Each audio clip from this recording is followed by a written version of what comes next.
kaalaman at paghahanda sa bagyo ng mga opisyal at tripulante ng bangkang pangpangisda habang nasa daungan. Mga dapat gawin na paghahanda bago ang pagdeklara ng bagyo.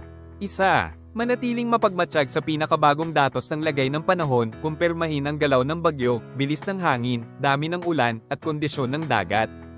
Itala ang mga kaugnay na impormasyon. Dalawa, tiyaking malinaw ang paghahati ng gawain sa pagitan ng mga opisyal at karaniwang tripulante. Gumawa ng nakaakmang oras na tugma sa bawat tripulante at opisyal upang maiwasan ang pagkapagod. Tatlo, suriin maigi at palakasin ang mga tali, maglagay at ayusin ang mga bumper.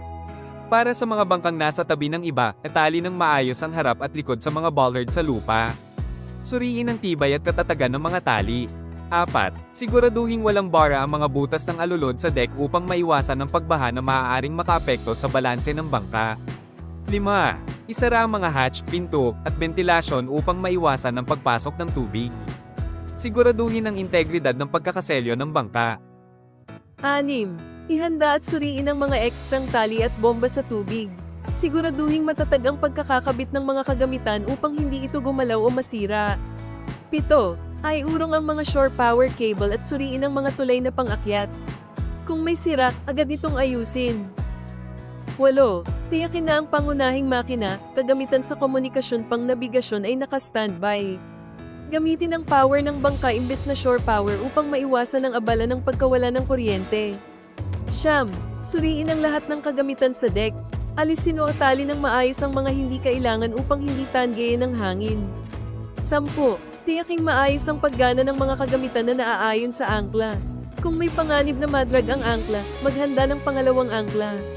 11. Maglagay ng simpleng palatandaan, tulad ng mga babala at mga ilaw pang babala, upang madaling matukoy ang bangka sa gabi o sa mahinang visibility. 12. Maghanda ng waterproof tape at mga materyales para sa kagipitan na pagselyo ng tagas ng tubig.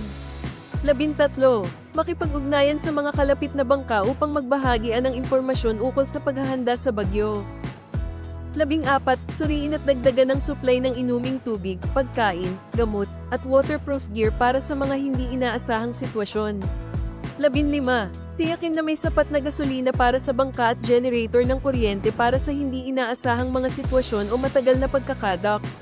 16. Magsanay ng pag-eensayo tulad ng tamang pamamaraan ng paglikas at pagkontrol ng mga butas na dadaluyan ng tubig upang maging pamilyar ang lahat ng tripulante. 17. Kung may utos ng paglikas mula sa Disaster Response Center, maliban sa pinapayagang manatiling tauhan, lumikas sa tamang oras at iwasang gawin ito sa gabi. Mag-atas ng ligtas na masisilungan. 18. Maging mapagmatsyag sa mga bagong datos at tiyakin ang maayos na komunikasyon sa mga may-ari ng bangka, pamunuan ng daungan, lokal na disaster centers, at iba pa. Mga gawaing pag-aabang habang nagaganap ang bagyo. 1. Sundin ang patakdaan ng tungkulin.